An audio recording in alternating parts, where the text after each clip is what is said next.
All right. Hi, folks. Thanks for your patience. We hope that everybody who wants to be here is going to be here, but perhaps some more will dribble in. I'm John Crippen, Executive Director here at Hennepin History Museum. We're so excited. We've had this day penciled on our calendars for a long time. This is one of those projects that, as very early on, we could just tell it's clicking with people. It's going to be catching people's imagination. Hennepin History Museum's been doing a lot of recent history the last few years, but the Eliza Winston story is taking us a little bit deeper back to 1860, but what's really neat about it is how much it's resonating with things today. So we love the connections that are being made there. We love how it's going to help people see how what we know as Minnesota today was getting shaped in its earliest years. And it's a really interesting juxtaposition of individual, determined individuals taking control of their lives. That's what you'll hear is a big part of the story, is giving Eliza Winston her voice and her story back. But it's also about the power of collective effort and movements and things making that happen. So I'm going to stop talking about it because we've got others that can speak more intelligently about the project. But I wanted to thank some folks. First of all of our members and supporters who are here. We thank you so much for making this sort of thing possible. Thank you, Angela Conley, one of our Hennepin County Commissioners. They support our work every year. Special thanks to a small group of people who stepped up to make this exhibit a little bit more special with original artwork, special programming over the coming months, and things like that. And in particular, Annette Atkins, who's here. Thank you, Annette. And Margaret Lund and Chris Steller in honor of Janet and Dean Lund. A reminder to the rest of you, if you're not already a supporter and a member, gifts in any amount give you a friend membership, and the incentive to do that today, other than supporting fabulous programming, is it immediately gets you a discount for the books, and Dr. Lehman and Mary Moore Easter will be signing books afterwards. So we encourage everyone to leave here with a book, a membership, whatever you can do. So without further ado, our programs increasingly rely on partnerships. We counted a few weeks ago, 75% of our work now is done in partnership, and this is a great example of it. Putting together our talented curator, Alyssa Thiede, with Dr. Lehman and his scholarship. This is how we get things done. So we're really honored to have him share his work with us. And I have a daily pleasure sharing office space and creativity with Alyssa Thiede.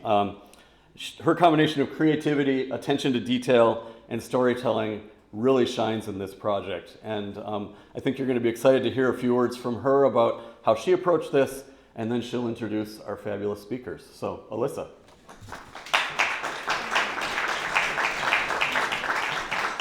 Hi, everybody. I'm so happy all of you are here today. It's such a special occasion. My colleagues know that I absolutely detest public speaking, so that should show you just how special today is for me. It's been a long time in the making. It has been 165 years since Eliza Winston fought for her freedom and was emancipated in a Minnesota courtroom on August 21st, 1860. For me, it was about 5 years ago that I was inspired to develop an exhibit about Minnesota's complex relationship with slavery when I read a book by my co-curator, Dr. Christopher Lehman, called Slavery's Reach, which explored how Minnesota was largely built on wealth generated by slavery. But back then I didn't have a concrete idea how I would turn that into a brick and mortar gallery space. So it wasn't until last year when I read an incredible book called It Took Courage, Eliza Winston's Quest for Freedom, also by my co-curator, that I realized her story could be the perfect avenue to shed light on this broader narrative of slavery in antebellum Minnesota. And I was overjoyed when, at the end of last year, I reached out to Dr. Lehman, and he agreed to serve as my co-curator for this exhibit and to use his scholarship to do so. Well, now I've completely forgot what else I was going to say. So as you can see, I'm not a very experienced public speaker. So with that, I will hand the floor over to someone who's a very great public speaker. Dr. Lehman is a professor of social sciences at St. Cloud State University. He is the recipient of the Minnesota Humanities Center's Ruth Reister Award for Historical Contributions to the Humanities. His book, Slavery's Reach, won the 2020 Minnesota Book Award in Nonfiction. And his book, and this year, his book, It Took Courage, Eliza Winston's Quest for Freedom, was a finalist in the same category. Please welcome Dr. Lehman.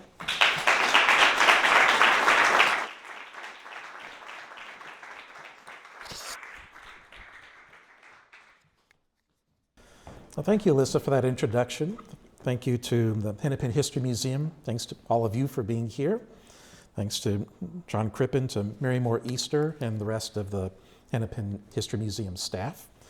Many thanks to the phenomenal artist Christopher Aaron Dean, who rendered such beautiful portraits of Eliza Winston's story upstairs.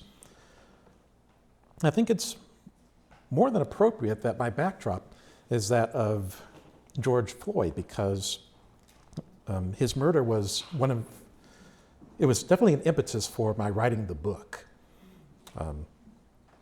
I actually share a birthday with George Floyd, right down to the year. We were both born on October 14th, 1973.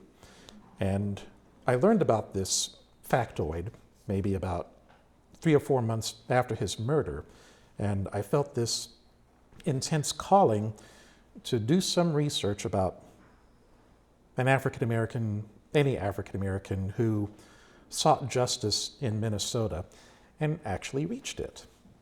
And I went back to my book, Slavery's Reach, and I remembered that there had been at least 3 people who had been enslaved in Minnesota but who had become free. And I told myself that the person who has the biggest paper trail would be the person that I would write about.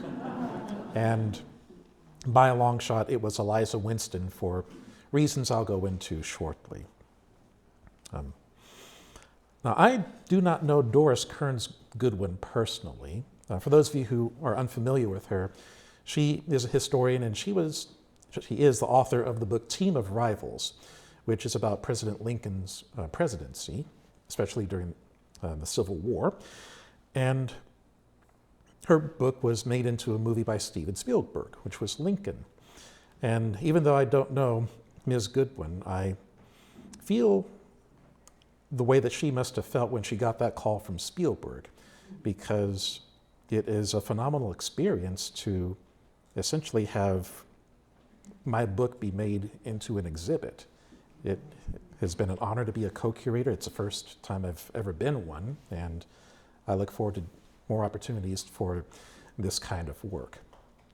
But it is very difficult. Oh, thank you.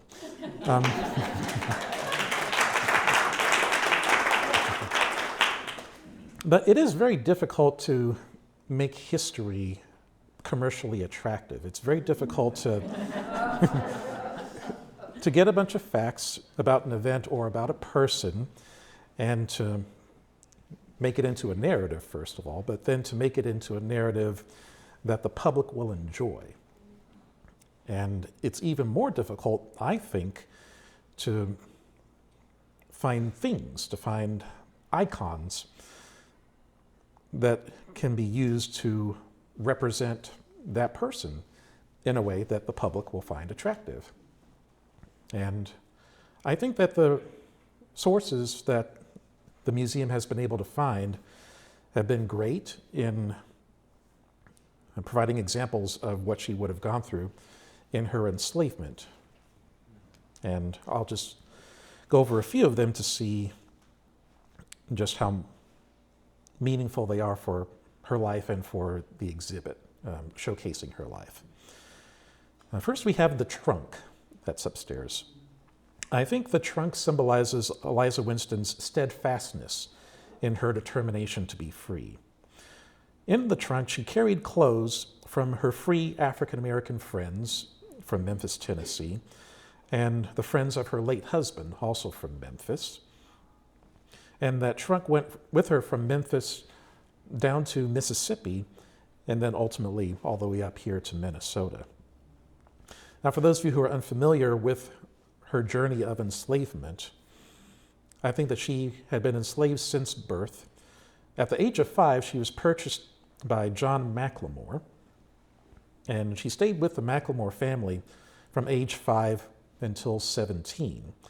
And from there, she was sold away to Lucius Polk and his wife, Mary Ann Easton Polk.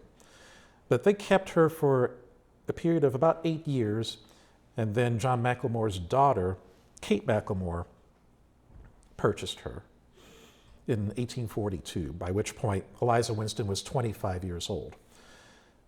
And Kate died 6 years later in 1848, at which point her widower, Thomas Golson, became Eliza's owner.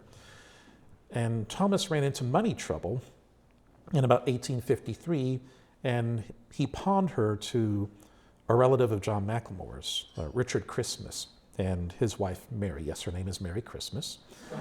And it was the Christmases who were enslaving her at the time that they decided to bring her to Minnesota. But John McLemore and Lucius Polk were tied by the same family. They both married into the Donaldsons. And the Donaldsons were not any ordinary family. They were also the family that President Andrew Jackson married into.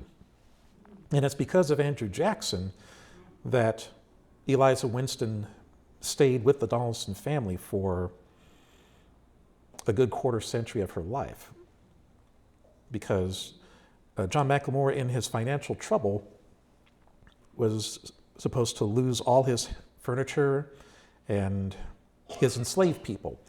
But Andrew Jackson stepped in and said, well, I don't want any of my in-laws to be without any enslaved people from my wife's family. So I'm going to have my grandniece, Mary Ann Easton, hold on to these slaves while McLemore's daughter, Kate, grows up, because she's only 12 in 1834.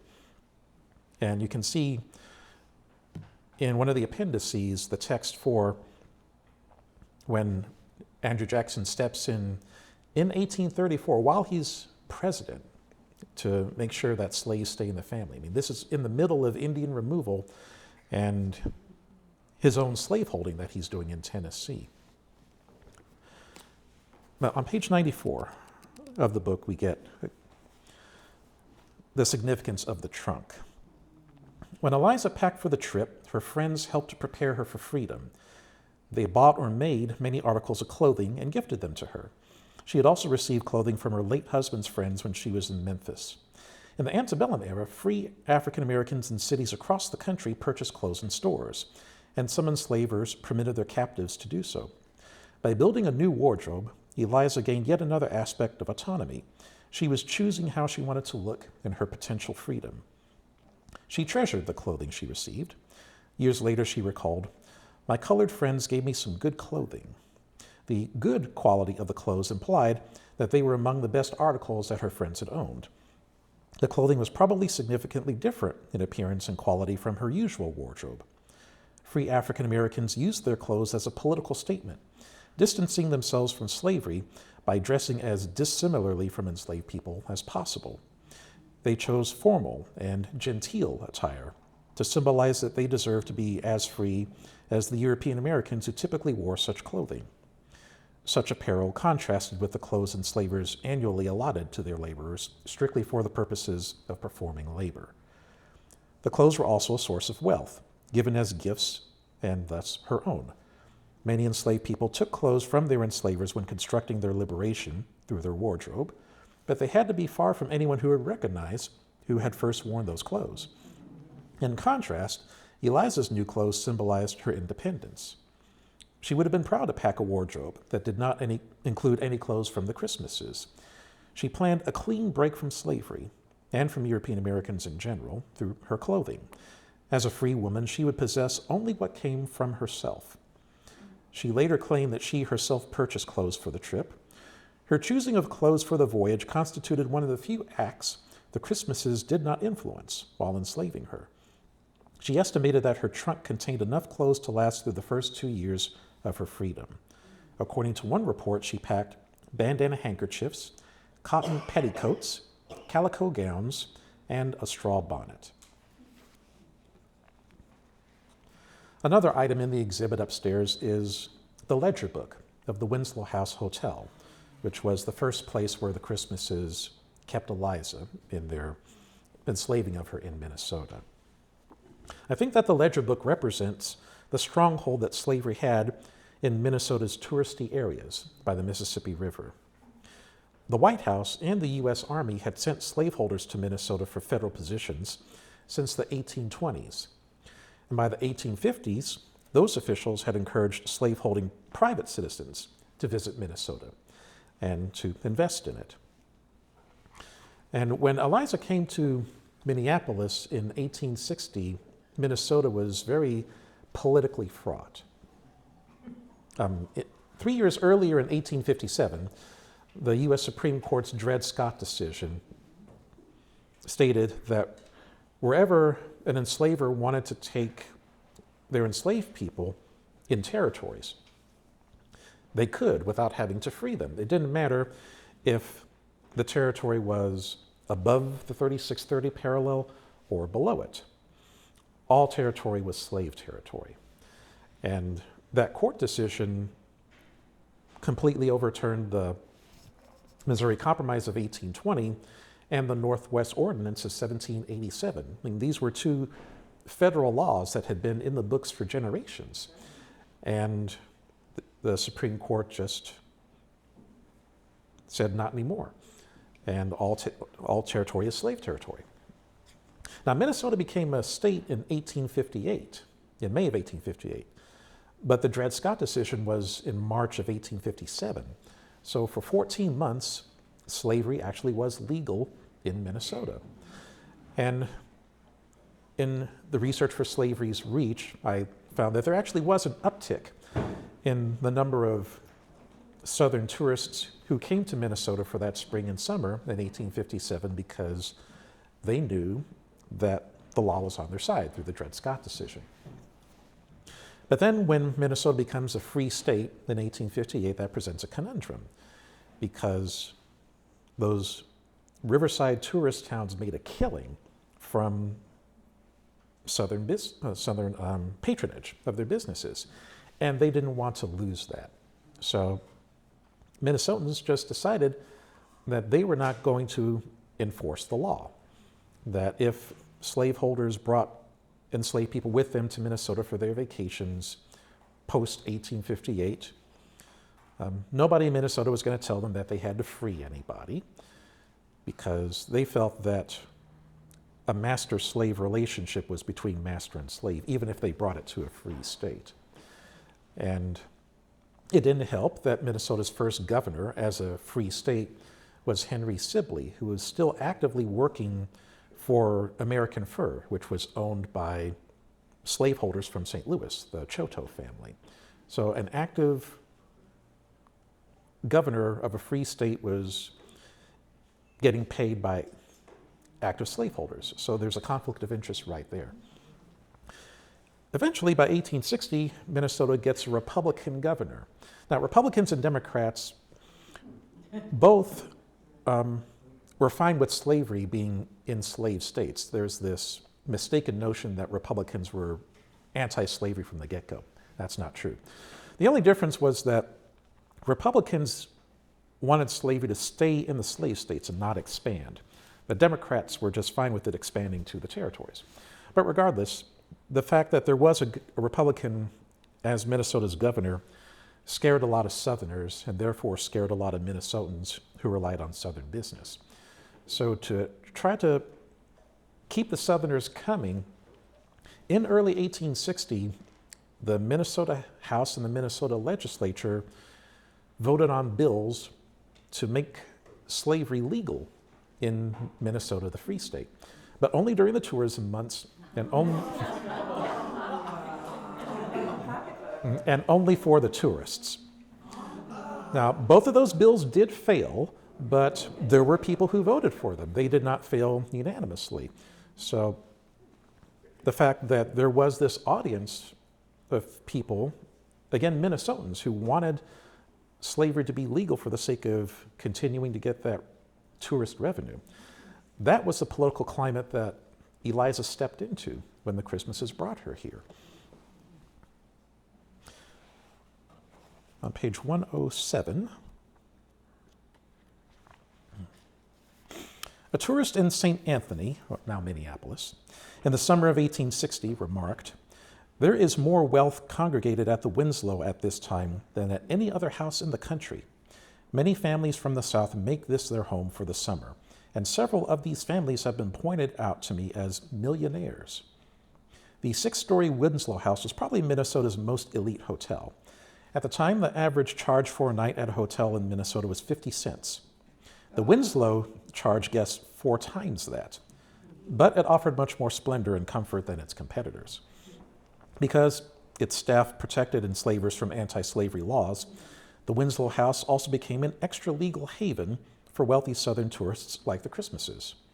After the Dred Scott decision in 1857, slavery was briefly legal in Minnesota Territory, but when Minnesota became a state in May 1858, it was not. The Panic of 1857 increased the economic struggles in the territory, making its people even more dependent on income from tourism. But the failure of 2 state bills that would have legalized slavery for tourists in March 1860 reflected the population's general opposition to the practice. So while Eliza is here in Minneapolis, she meets Emily Gray, who is a free woman and who was born free in Pennsylvania. And her father had been an abolitionist and someone formerly enslaved himself, and he had been part of the Underground Railroad in Pennsylvania. So Emily took that family history with her when she came with her husband to Minnesota in the 1850s. And when Emily arrived here, she developed an abolitionist network of her own. So when she meets Eliza Winston and Eliza tells Emily her story, Emily says, "Well, I know people. No, I can hook you up. I can help you to become free." And they come up with a plan for her to go to a church that next Sunday. And after the church service, she gets into the carriage of somebody in Emily Gray's network, and they go to Canada. And Eliza said in her affidavit that she definitely told another slave at the hotel, but somehow word got back to the Christmases of the plan. So they immediately left, and they took Eliza to a lake house by Lake Harriet, which was, about 10 miles away from here? But they, in their panic, and maybe deliberately, left Eliza's trunk full of clothes at the Winslow, and she never did get them back. The only other piece of clothing that she had, besides the work dress that she had on, was a relatively fancy calico dress. And that was all that she had when she went to Lake Harriet. And even though we don't have the actual calico dress, there's a pretty good facsimile in the exhibit upstairs, so you can get a sense of Eliza's preferred clothing. Speaking of which, that is the next item, the calico dress. I think that it symbolizes the moment that Eliza Winston took her quest for freedom into her own hands and stopped working for the Christmases. Because Emily Gray's network went to the lake house undercover, and they were able to find where Eliza was. And then they went back to Minneapolis, and they arranged for an application of a writ of habeas corpus on Eliza Winston's behalf. And normally, with a writ of habeas corpus, a prisoner protests their imprisonment through it. And it was a popular tactic used by abolitionists in free states like New York. One of the abolitionists, William Babbitt, had been from New York. So they applied on Eliza's behalf, and Judge Charles Vanderburg accepted the application, which meant that he now had to send the sheriff of Hennepin County to the lake house and arrest Eliza, but just for the purpose of bringing her to the judge's courthouse. So that is what the sheriff and his deputy did. They went to the lake house, and there was an entourage of Emily's network that went with the sheriff and the deputy. And Mrs. Christmas had told Eliza, whenever the Christmases felt that somebody was coming to take Eliza away, to just go out and hide in the bushes. And Eliza was hiding in the bushes when Emily and her friends found her. And their cheers, of course, attracted the sheriff and the deputy. And when they found her, they said to her, "No, it's time for you to go. So you can go to court and plead for your freedom." So when she gets ready to leave, the first thing that she does in her independence from the Christmases is to take off that work dress and to put on that calico dress. On page 168. Eliza re-entered the boarding house from the rear door to retrieve her calico dress. She had no other clothing and no other possessions. She took a few moments to change clothes, removing her washing dress and putting on the calico dress. That simple act was significant and symbolic. Enslavers controlled the labor of their captives, telling them when to begin and end their workdays.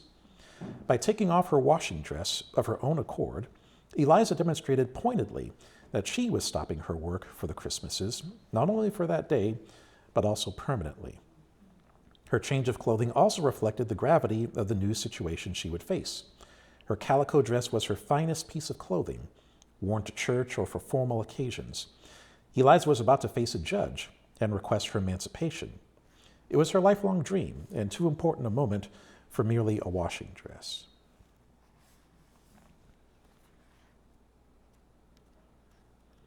I mentioned the artwork earlier, and the courtroom scene that is painted by Christopher Aaron Deans very accurately replicates Eliza Winston's moment of total freedom, her emancipation as opposed to her manumission. And for those of you who are unfamiliar with the difference, both manumission and emancipation mean freedom.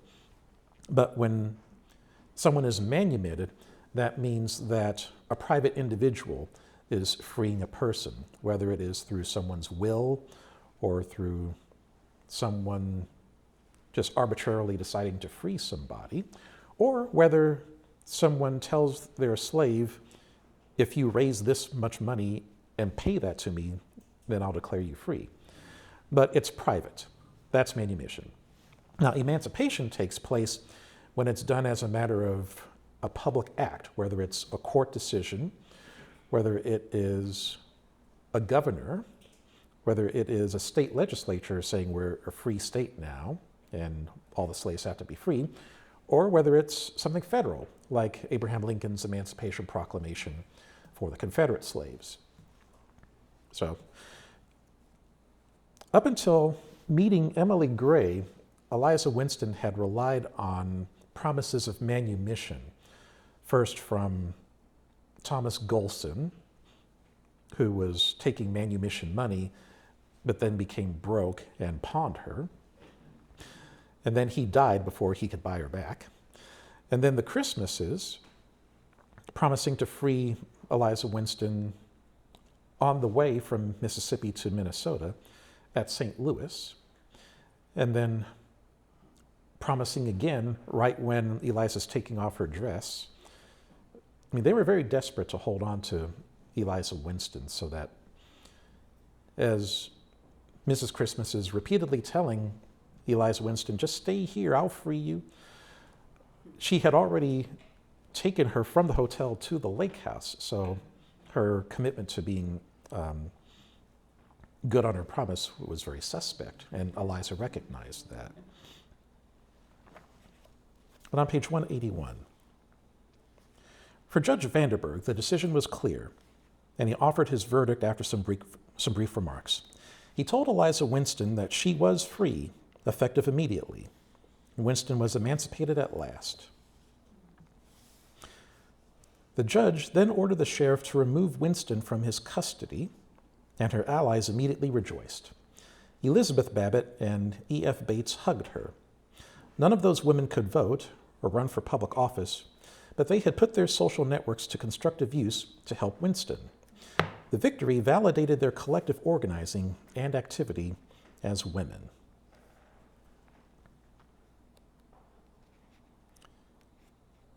And just before leaving the courtroom, Richard Christmas comes to Eliza Winston one more time and says, "Do you want to go back to the hotel with us and stay with us?" And in her first act as an emancipated woman, she tells Richard, "No, I will go with these ladies." And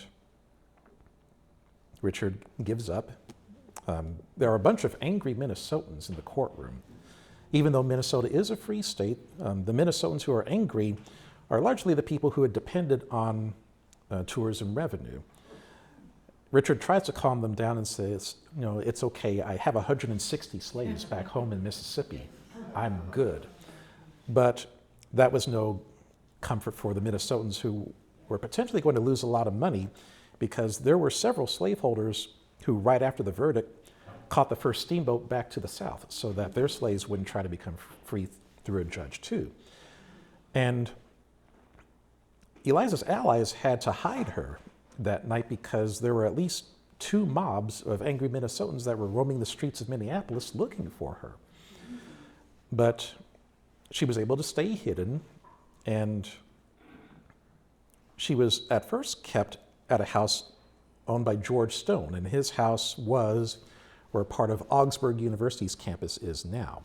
So there's a good argument that Augsburg is part of what constituted Minneapolis's Underground Railroad for the purposes of keeping Eliza Winston safe.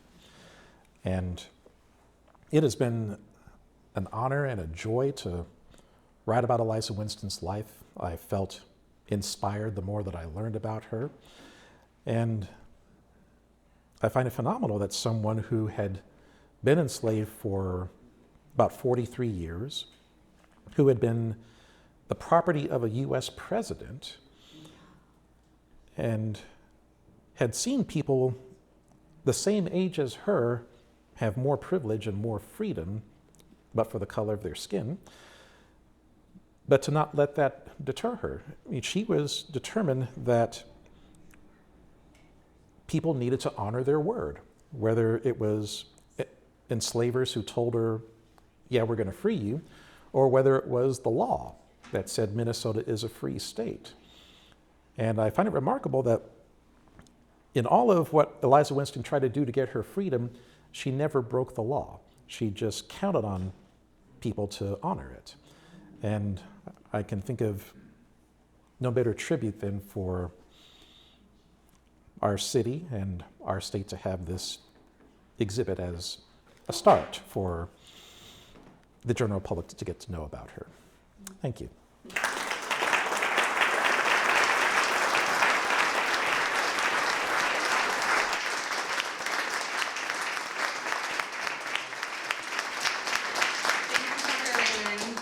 That's a talented orator. I was taking notes so that I can get better. So I'm here to introduce our next speaker. It was one of the 3 times that I was reading It Took Courage. This is my copy here. I'm moving aside from me today. When I was reading the epilogue that I learned of a book of poetry called Free Papers, written by the poet Mary Moore Easter. And when I read this book, I was really moved by the poems, and it was instrumental, as I was developing this exhibit, it was instrumental for me to develop a deeper connection to Eliza. And I'm so grateful for this poetry. In addition to the book Free Papers, Mary Moore Easter is the author of The Body of the World, Walking from Origins, and Fruit from the Flutes of Our Bones. Her memoir, The Way She Wants to Get There, was a Minnesota Book Award finalist in 2022, and she is a Pushcart Prize nominated poet, Cave Canon Fellow, veteran dancer and choreographer, and emerita professor of dance at Carleton College. Please welcome Mary Moore Easter.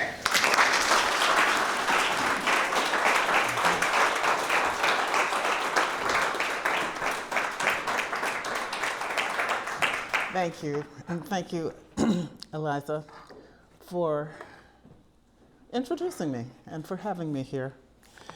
I will say that during Chris's reading, I wanted to leap up and say, oh, I have a poem about that, several times. And I think that my biggest caution is not to read you the whole chapbook of mine called Free Papers, all right? But I will start by talking about when I discovered Eliza. I found her in a library. I had not known about her narrative, and there it was before me. And so these are some of the things that I thought it gave me. I felt that the universe had given me Eliza, and the universe, known to be indifferent when inflicting pain, the universe poured forth mercy on me in black abundance. Eliza is my gift to you. Eliza's trembling heart is my gift for you. Eliza's risk is my gift for you. Eliza's courage is my gift for you. Eliza's open eye is my gift for you. So that is the way that the book, my chapbook, starts. The subtitle is inspired by the testimony of Eliza Winston, a Mississippi slave escaped to freedom in Minnesota in 1860. I was afraid it was a little book and people wouldn't get what was in it if I didn't put it all in the title. So, in my extremity, there you were, Eliza, gold from God in plain sight.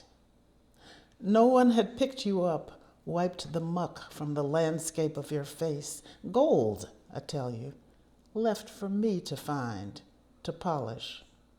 I won't say to own. We've had enough of that. I'm no colonizer of your shores, no conqueror to whom you must submit. Rather, a mirror that reflects what it sees. The you that was me. The background that was your time, the spaces surrounding you where I'd rummage and find my own things. Only grace could have offered this circumstance to me. The overlooked coin of the realm, a prize for the one who picks it up, recognizes a value previously unimagined. I feel anointed by the discovery of you. A realm at the beck and call of all that is fertile in me. My feet untethered to walk your fields, climb the mountains embossed under the black of your golden face. The old folks would shout, "Do, Jesus."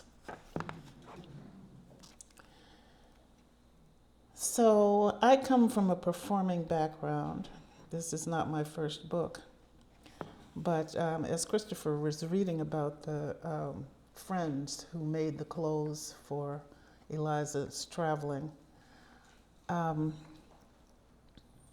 I imagined those women sitting around, and the first woman says this: "He'd tell the land would be white in winter.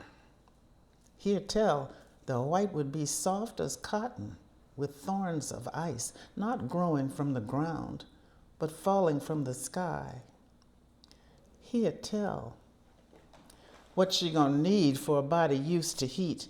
You know, they sat around trying to imagine a Minnesota winter. When I read that, I just chuckled to myself because I thought they're down there in Mississippi trying to think, what is it like? We're up here in Minnesota trying to think, what is it gonna be like? All right. So here tell what she gonna need for a body used to heat. I make a secret round my waist of mistress' ripped pantaloons, stolen honey cover, smuggled down the slave line, ripped at will. She won't miss its rent unmended. Plenty more where that come from. And then the second woman says this sonnet: "As long as these old fingers hold a thimble, you will not tremble in whatever cold they have for you, Eliza. You are not motherless without cover in your solitude. Take with you this vest with sleeves. I understand. I thought I turned off my phone. Oh, shoot. That's all right.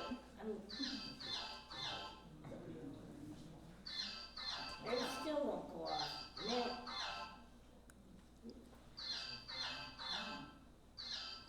Whoa. See, I'm telling you, I am Okay. so. We're having a lot of audience participation. Gee. Can you see this? It won't go off, wouldn't you know?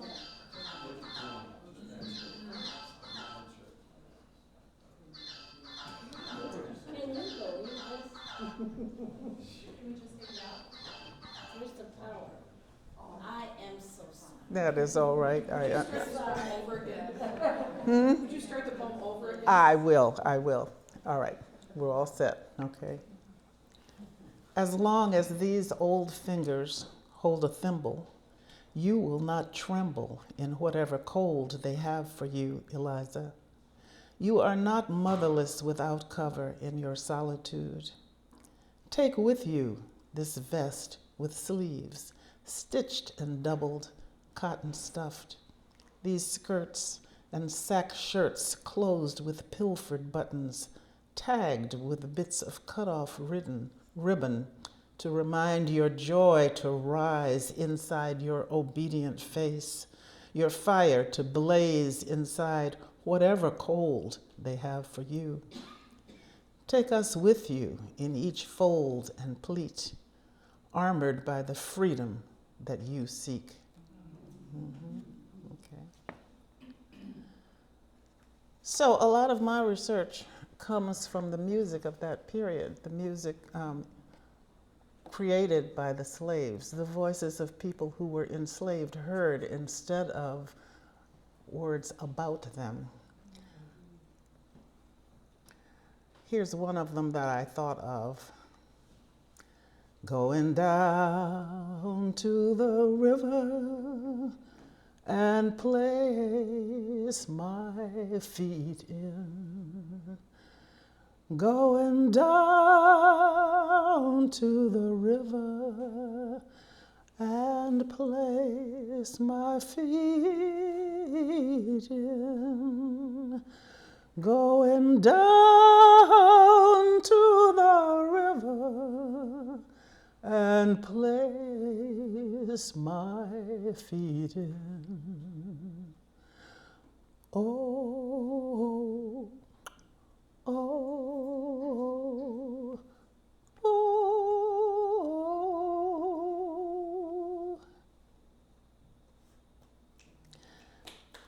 That's okay. Wait. Up the river, way up from Shiloh Plantation, Mississippi, to St. Anthony Falls, Minnesota. I have another song, but I'll be brief about it. Another man done gone. Another man done gone. Another man done gone. Another man done gone. In droves they came. They left the heat behind, the Mississippi musk and heavy air. A change of scene would do them good, the falls and water rushing free in foam. They took their comforts with them, cook who kept the South inside their mouths, slave who'd sleep on floor outside their door, waked at any whim or need, the hand that held the sickly head and kept the children out of mind, that hefted, smoothed, and scurried, dark as nighttime in the day, invisible, a nothing to imagine with a plan. Eliza came, was brought along to hold the sickly head. She left the bondage of her home behind, left friends who knew her leaving was for good and kept her plan for freedom sealed. Left musk and heavy air and duties owned by those whose promises betrayed her trust. She did her very best, a comfort to herself, her standard steady over churning water, her forward motion out of sight beneath the flashing surface of the paddle boat.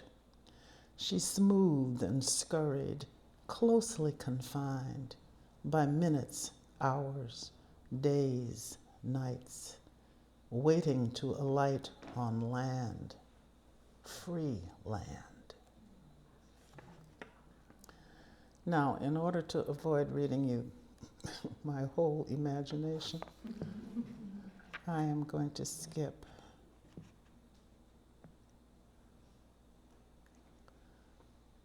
some of these are quotations well, most of them are taken from quotations from the narrative. You were just hearing about the problems that Eliza faced. This poem is called She Wasn't Prepared to Meet a Mob. Eliza didn't expect roses and sunshine. Where in her life had there ever been roses?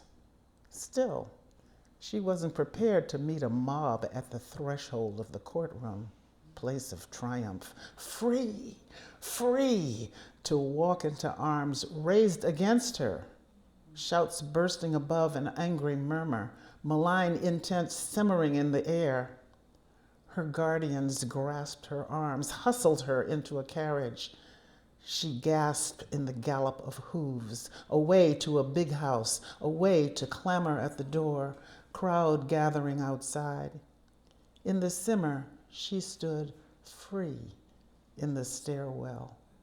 When they battered the door, she stood free as the lady of the house leveled her pistol and fired a shot that backed them away. All night, the mob would not have it, this freedom that damaged their purses. Resistance lurked in the air. Protectors whisked her farther away under a cloak, in a disguise, fear rattling her free chest, steady pulse to sustain her. How far away was freedom and rest?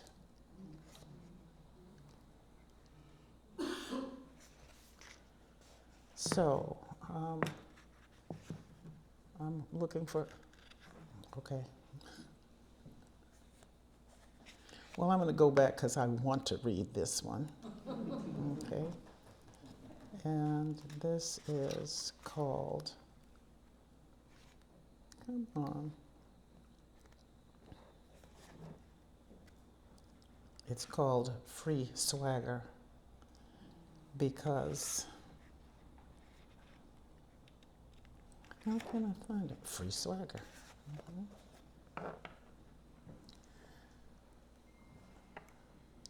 I wrote this based on her whole narrative. She called herself Eliza Winston. That's her married name. Jim, they called him, in all his free swagger, coming around to see me, and me sneaking a moment between the kitchen and the back door to hear this Jim. To say something to this Jim who keep coming round when I fetch the kettle for Mistress Toddy, when I leave off the linen from Mistress' sick room. I saw myself when words took over from just looking and pushed silence away. I saw myself, not by myself, with this Jim Winston, he say, who keep coming round with his free swagger. Gonna buy you free, he say. That man got some nerve.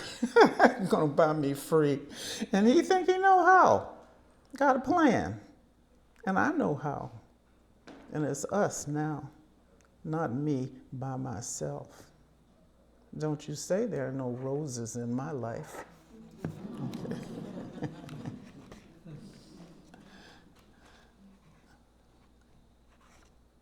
I heard her voice in that narrative as if she were talking to me. And I want to end with the poem that is upstairs about the disappearance of Eliza. Okay. You would think with all these tabs I would be able to find the poems. 30. She is here now. Eliza steps out from the erasure of slavery to leave words in a court document that blaze a light and bristle a world. I refuse her utter blankness after she seizes freedom. Although she became free as a Black woman, she had nowhere to go, no one to care, once her drama served their principles. Unlikely we will find her a nurse girl in Memphis. That is one of her desires in the narrative. Memphis was burning. Don't let her go. Find her here, now. Her courage ignites our courage. Keep her risk inside our risk. Let's see the world out of her open eyes. Hear her outspoken voice in our own mouths. Go from these pages to a freedom she cedes to you, and you, and you. Thank you very much.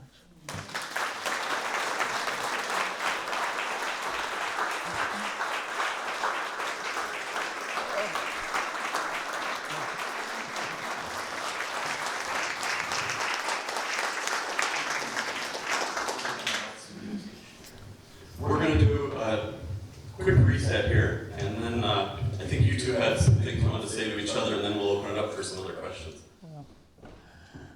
Okay. Well, I just want to say to you, Chris, your arrival at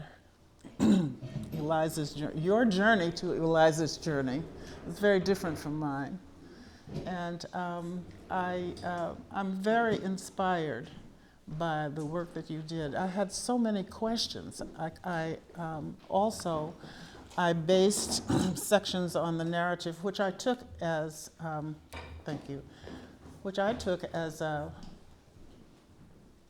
I was so inspired by her voice, I took it as if it had been a slave narrative.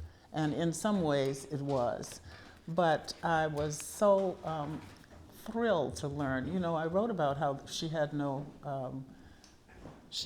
ancestors and she was alone all the time. And then I read your book. And I was just jumping around in my living room rejoicing to learn that there was a name for her mother. There was even a name for her grandmother. And I'd like you to talk a little bit about the discovery of that, because it meant so much to me as one who had tried to recreate her life out of her own words, and yet I didn't know these things. And I meant to read that poem, but that's all right. Well, thank you. I was very pleasantly surprised to find out the names of those people as well, because both you and I had to start with the same source, which was Eliza Winston's affidavit at a freedom hearing. And in that affidavit, she doesn't list anybody by their first and last names. The only people that she mentions are Mr. McLemore, Mr. Golson and his wife, and then Mr. and Mrs. Christmas. And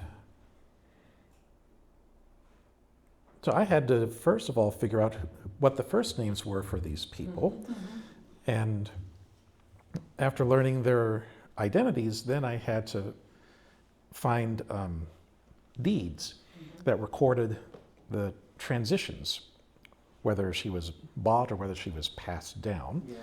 And it was reading the first of the deeds where I learned that Eliza was sold with her family. And then that's when I learned the name of her mother and the name of her siblings and the name of her grandmother.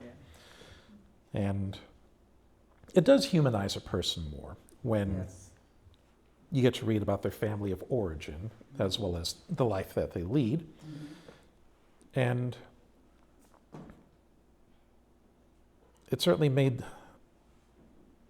her journey all the more powerful by realizing that at the age of 17, she didn't have those people in her life anymore. So certainly in her adulthood, she was alone.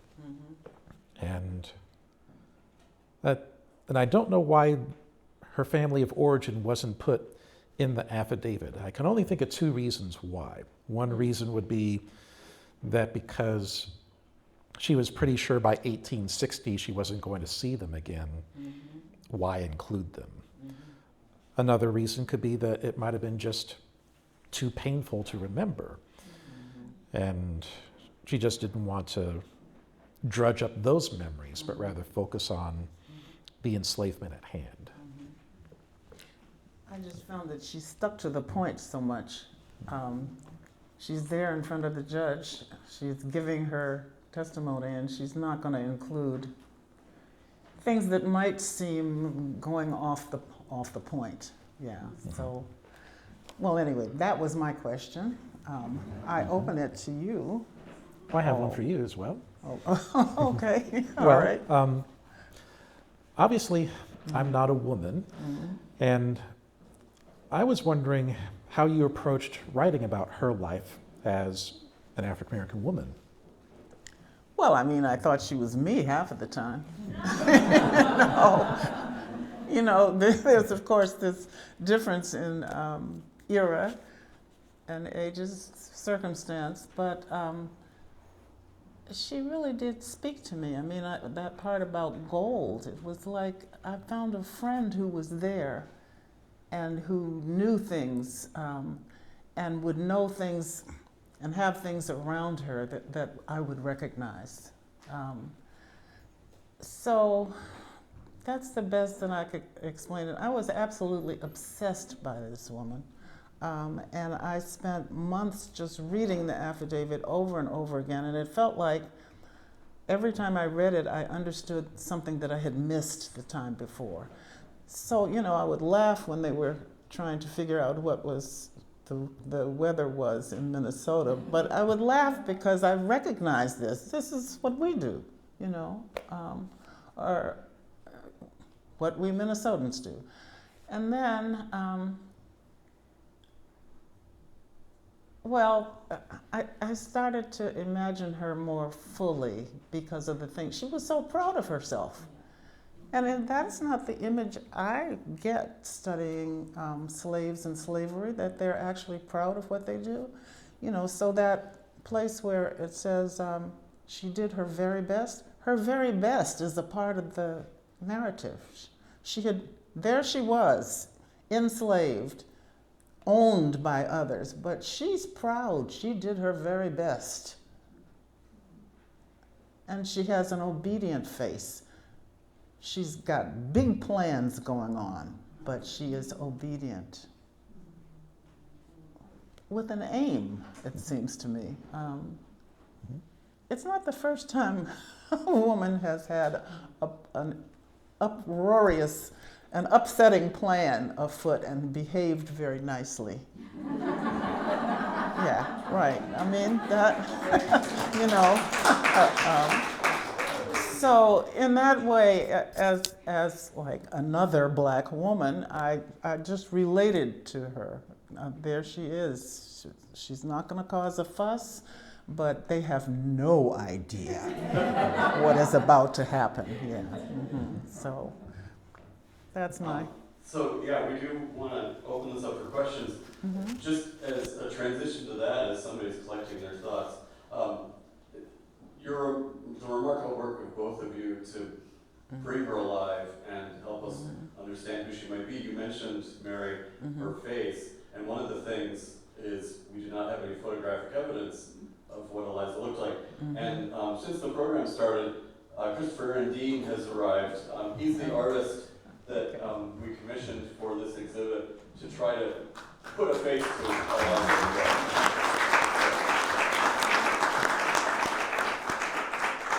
All right, does anybody have a thought?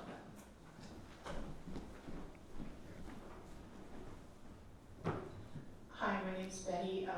I'm really curious if either of you in your research came across any intersection between the people in this story and the Dakota people who were here, particularly since Winslow House was so close to, you know, the Sacred Falls and Spirit Island and the Mississippi River. Did you read any intersections that you, because this is before the Dakota War.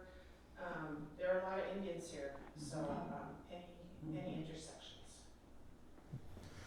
I did not come across any intersections with the Dakota specifically, but I think the mere fact of Eliza Winston being held in Tennessee when she was, and then in Mississippi, and then ultimately in Minnesota, shows us her life as a slave in what would have been the Western United States, even though it was also Southern.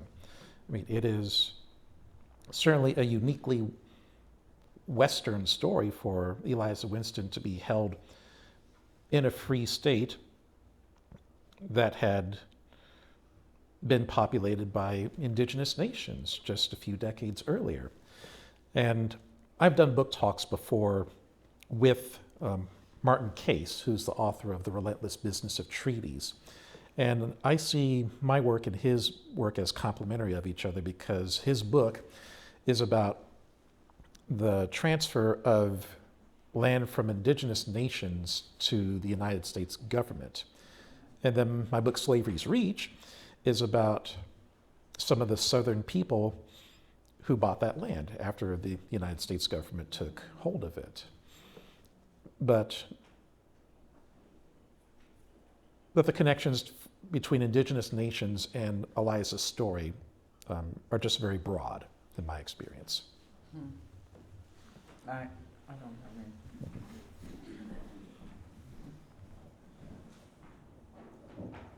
Thank you for your beautiful work, both of you. I had a question if there was any written record of Eliza when she was said to have gone to Canada. When I was a school teacher, I found a record, I don't remember where, it said she went to Detroit. And I found another record that said she went back to the South and worked again for the family. So I'm assuming this is a new book, but I'd love to hear it from you. Okay. Well, you're right that there are various stories about what happened to Eliza after she became emancipated. So I was very careful to find something that had corroboration. There is no corroboration for the papers that said that Eliza found her way back down to the South to the Christmases. But there's also no corroboration that she was in Canada. Now, what there is corroboration for is that at least the first 2 years after her emancipation, she lived in Detroit. Because I found the directory for Detroit for 1862 that lists Eliza Winston and lists her occupation as a nurse. So she was able to have that job even though she didn't get to have it in Tennessee. And there was also a newspaper record of a post office in Detroit that had a letter waiting for her. Back then, newspapers would print names of people who had letters waiting for them in the local post office.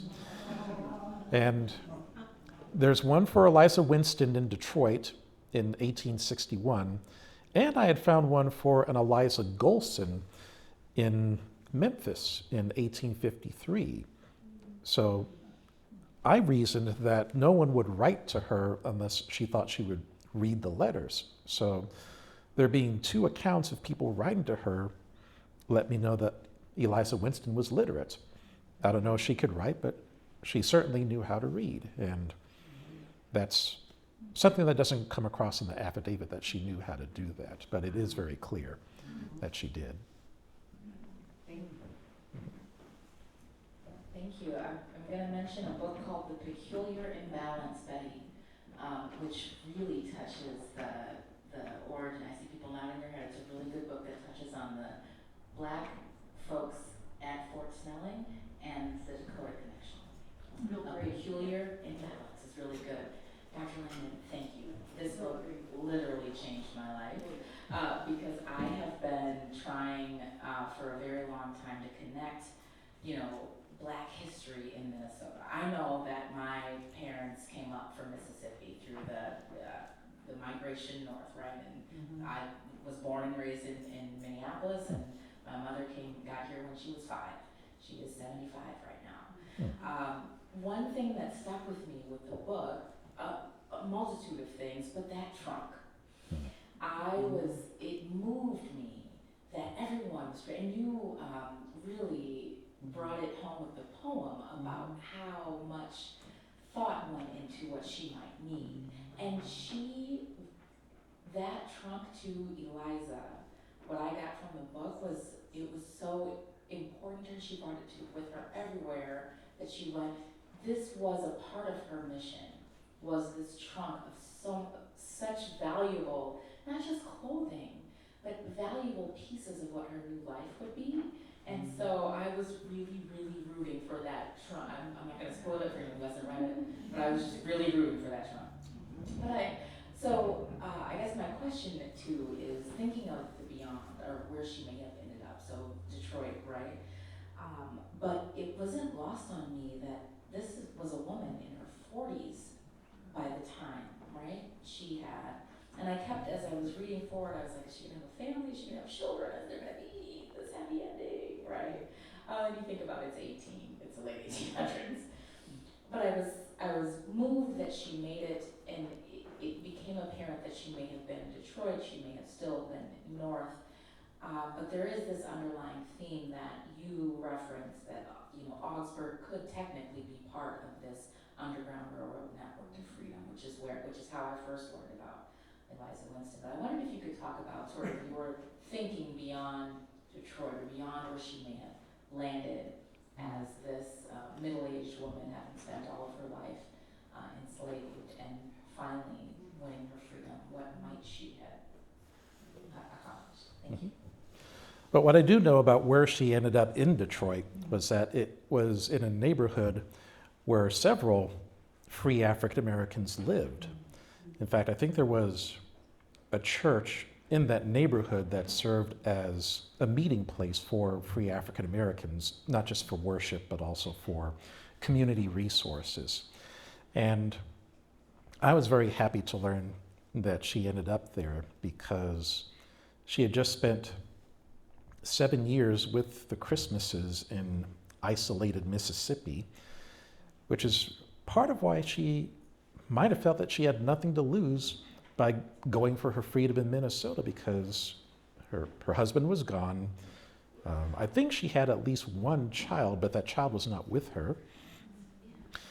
And the Christmases had kept her so isolated by serving Mrs. Christmas and their baby that she didn't get to know the other 160 people. So they picked the wrong person to take with them to Minnesota, because she didn't have any reason to go back. Right. So she was isolated for those 7 years. I think the closest thing that she had to community after losing her birth family was the church that she went to on her own in Memphis, because the Golsons let her go to church by herself. They were probably the people who taught her how to read. And it was a church that was a mixed group of people, enslavers, but also European Americans who had no interest in slavery. There were enslaved people like Eliza, but then there were free African Americans. And so she could see those people week after week, Sunday after Sunday. And I was really happy that she was able to reunite with that kind of community in Detroit.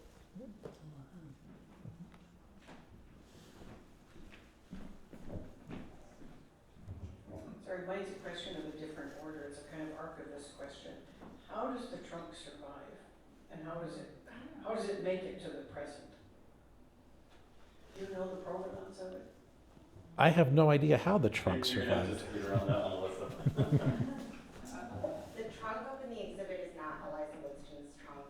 None of her belongings remain to this day. So the artifacts upstairs are just meant to represent certain aspects of her story. The one upstairs was made locally around 1880, but it is similar in style to a trunk she would have had. Oh, I so wanted that trunk. I'll let Chris speak more to this, but actually the trunk ended up going back to Mississippi with Eliza's enslavers. And actually some local abolitionists tried to persuade Eliza to prosecute them for theft, but she refused to do so out of her love for the child that she was taking care of. I don't know if you want to add anything to that or. No, that's pretty much it. Mhm.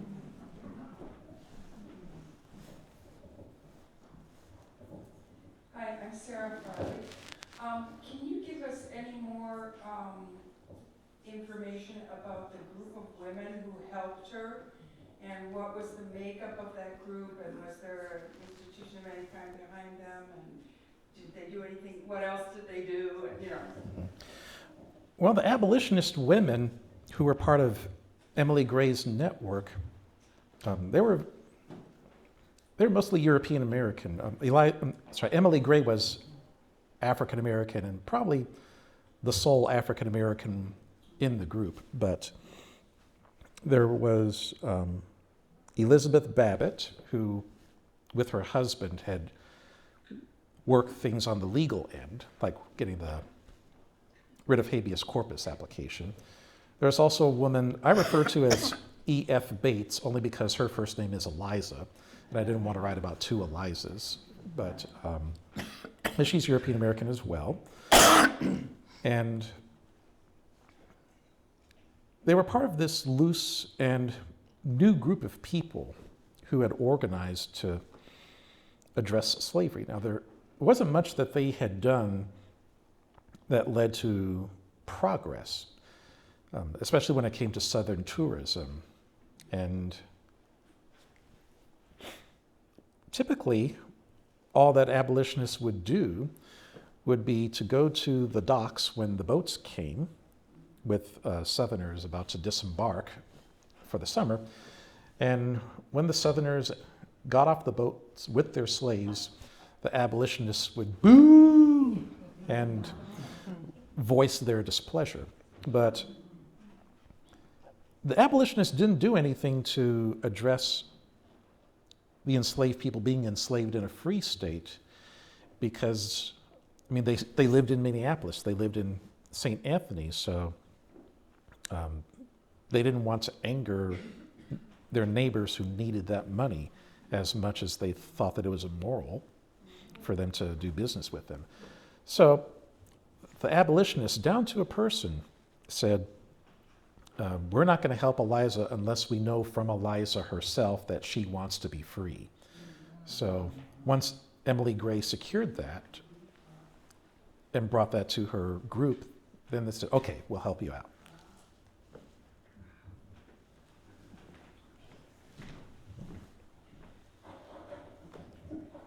Thank you for the wonderful presentation. I'm curious to know if this remarkable legal effort resulted in any subsequent cases of other people here in Minnesota. Thank you. I did not find any, and I think it's because of the timing. Her case, Eliza's case, was in August of 1860. And just a few months later, in April 1861, the Civil War breaks out. And that actually is the thing that kills tourism in Minnesota, because the Southerners are too busy in the South defending their new country, the Confederacy. And just about all the riverside hotels that were in operation in 1860 are gone by 1865, including the Winslow House. So I think that it's because it was so close to the war that Eliza turned out to be the only person, as well as the first person, who was freed by Minnesota court.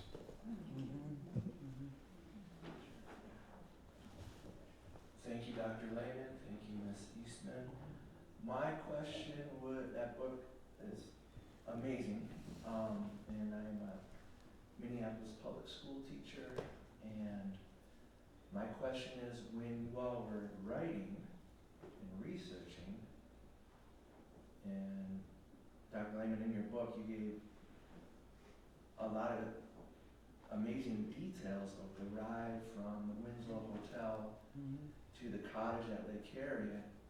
Did you all visit like those sites, or did you walk around Lake Harriet, or did you tour Lake Harriet a little bit just to get some sense of that? Thank you. Well, I have to say, I spent a summer visiting sites with two friends who were Minnesota born and raised, and who seemed to be able to identify some spots. I never went to Lake Harriet looking for that house, but I was interested particularly in where did the boats land? What did they see when they got off? How long did it take in a cart or any kind of horse-drawn conveyance to get to the Winslow house? And I drove up, oh God, I'm not going to be able to remember the name. St. Anthony, what's it called? On 94. 94 cuts through it twice. St. Anthony Boulevard. Okay. Yeah, yeah. So I went those places and I thought they came right through here, okay, before this highway was there.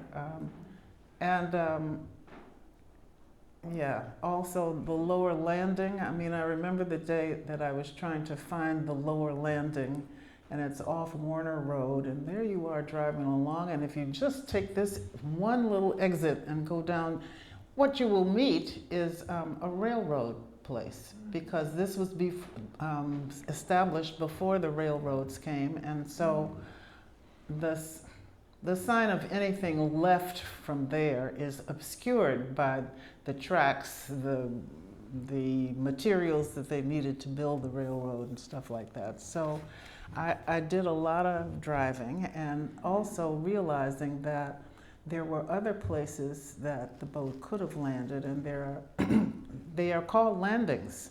One of them is on the north side, and what is it called? It's a development. It is a very rich development. Of course, this is very changed, very changed, but those landings are places that the boats had to land. Once they had navigated the falls, and also the big bend, the second big bend in the river is one of the phrases that sticks with me, that there was all of that to do, and all of that to happen subsequently. But tearing down the layers of the history of the city meant that you could get, to some extent, you could get to the places they had been. Okay. Melissa, we know that the house down on the southwest shore is gone, right? The Thornton house? Right. Or is it still there? I don't think it's still there. Right, so I think none of the buildings from that time are existent, but we've started to brainstorm and dream a little bit about creating signs around the city of this happened here. So we'll see if we can put some of that together. I'm sorry, do you have some things to add? Oh. Well, just that I'm probably more familiar with places in the South than in Minnesota. I mean, I have been to the area in Minneapolis where Eliza would have been enslaved at the Winslow house, and where Emily Gray's residence would have been. And I've driven through Richfield. I haven't been to Lake Harriet specifically. I've definitely been to Memphis, and I've been to New Orleans on a couple of occasions. So I was able to visualize Eliza being there and what it would have been like, especially in New Orleans, to walk through the streets and see slave pens along the way, or see auction blocks. And I've been to St. Louis a lot of times, and so I was able to visualize the boats from the Deep South stopping in St. Louis, and Eliza looking around and thinking, okay, the Christmas has promised to free me here. But then they get on another boat and keep going north. When you do trace that Hennepin County Underground Railroad, if people are interested in where these locations are, in the back of his book, he traces all of the sites of the local Underground Railroad. So you can go to where they were, it's just that none of the buildings remain. And I will shout out too that the First Congregational, whose Reverend was an abolitionist. That church does still exist. It's just, again, it's in a different location. So we do want to leave some time for book signings, book sales. We can, of course, chat some more with both these books. Is there one more question? Wait a minute, I want Oh, to you just got it, add sorry. one location you can all go to. It's on Main Street. It is, yeah, Main Street. Main Street. Right Yeah, down on the but river. by the river, there's a heritage trail there, and there's a plinth that identifies Eliza Winston. Sorry, Doctor. What? That monument that Yeah. identifies her? Yes. Yeah, I've seen that monument. That monument needs to be redone. Because it's Yeah. it's disrespectful to Eliza Winston. I know, that's a long story. Okay. The St. Anthony Falls Heritage Board needs to redo that trail. So Yes. Angela and I are working on that, but. But in spite of 96 is not aging well. In spite of what it needs, it is amazing to stand there and see that there is memory of her Yeah. that is in a concrete form. Yeah, all right. Can I ask? So I'm also a K-12 educator, and I think in popular culture, history often is seen as not emotional, and so I love this pairing of a historian and a poet to tell a story. How do we keep doing that? How do we always pair a poet and historian? Is there like a program we can start? It's not your first night. I'm available.